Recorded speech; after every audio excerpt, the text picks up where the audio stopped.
Howdy folks, Nax here with my first ever Let's Play. Uh, we'll see how this goes. Nintendo presents. I love how the voice acting says 1992 Nintendo presents, yet on screen it reads 1993 Nintendo presents. Anyway, I'd like to do a Let's Play of Metal Combat Falcon's Revenge. This is a game I played a lot as a kid. You use the Super Scope on the Super Nintendo. That's what the Super Scope looks like, except real. Unfortunately, there's no way to live capture this without a lot of extra equipment, and I'm not willing to go through the cost and headache that involves doing that. So, hopefully we can do a fresh start, you know, right from the beginning. It'll be extraordinarily easy for me, but, you know, why not? You can come along for the ride. Right here, normally you'd be shooting a light gun at the screen. Works kind of like the Nintendo Zapper used to work, but not exactly. There's a great article on Wikipedia if you want to read it. It's kind of hard to explain the technical details of it. But anyway, you'd aim at the screen, and if you weren't centered on and you shot over here, it wouldn't be where you shot. So this, you know, adjusting your aim is kind of important. Sometimes they do that with the Wii. As a matter of fact, if any Wii producers are out there, or anyone who wants to make games for the Wii, they should do this game. And some crappy little plastic, you know, add-on for the Wii that goes over your shoulder, looks just like a Super Scope. I would totally buy it. It would be great. So we're gonna do the tutorial since this is a fresh start, and the tutorial is rather boring. Normally I'd just be like blah blah blah blah blah blah, and I'd pretty much skip it as fast as possible. But if you want to know how to play, even though you can't play, you know, you could buy the game and a Super Nintendo, but the vast majority of the people out there right now don't have CRT TVs anymore. CRT being cathode ray tube. Due to how this was made and how it's used, you need a cathode ray tube in order to play. So, much to my dismay, my flat screen TV will no longer work for it. Although, fortunately, I have a friend who has a couple of old crappy CRT TVs sitting around, so I dug out my Super Scope and my Super Nintendo from the bottom of my box, and I was playing this the other day without an emulator. It was great. I constantly harp on how new games are just so easy and they hold your hand. And one of my buddies was over and he didn't exactly believe me. Well, that was until I showed him Ghosts and Goblins for the Nintendo, but that's a different story.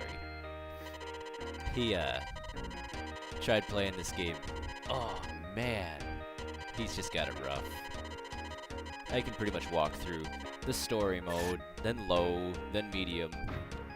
Hard might be a bit rough for me. We'll see how it goes. And I'm kind of hoping to use both characters. Yeah, spoiler alert, there are two characters in game. But, yeah, if you didn't want to know that, just pretend you didn't hear it. Anyway, still going through the tutorial. Right now, we're learning how to defend, which is by aiming at the screen and shooting down the bolts of energy they're shooting at us. How you shoot down the bolts of energy is usually kind of like that, except you've got rapid fire held down and you're shooting down a lot of them at a time. And sometimes you actually have to have a stronger bolt. When they shoot stronger bolts, you have to shoot stronger bolts to cancel them out. Now we're talking about the charging mechanism.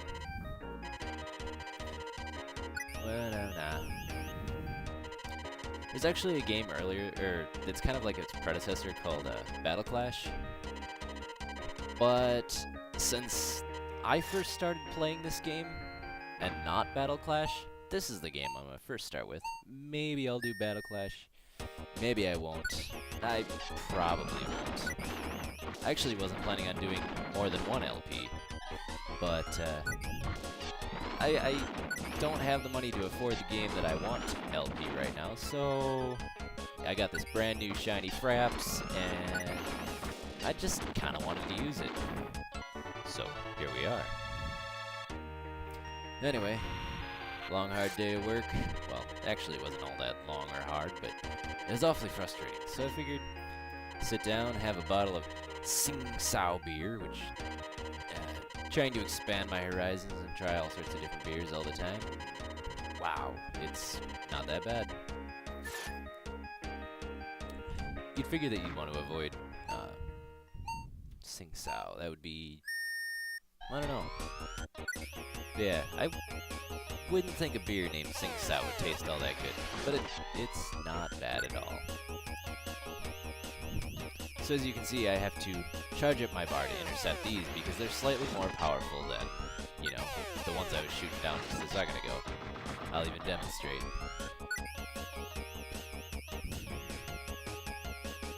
Well, if you ever decide to fire. God, I hate the tutorials.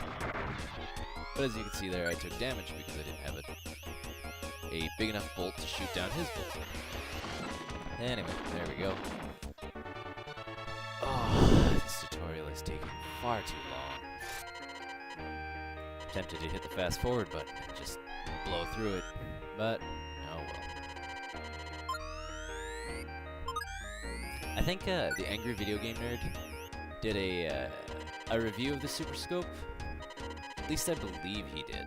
I've seen reviews of the Super Scope where people call it terrible and heavy and lunky and it's just a pain to hold. But you know, that's not even remotely true. It's actually a hell of a lot of fun. What isn't fun about holding a bazooka thing, which weighs all of, I don't know, 10 ounces? A couple pounds at most on your shoulder? Like, oh man, that's such hard work. Whatever. To those guys, I just say they don't know how to have fun.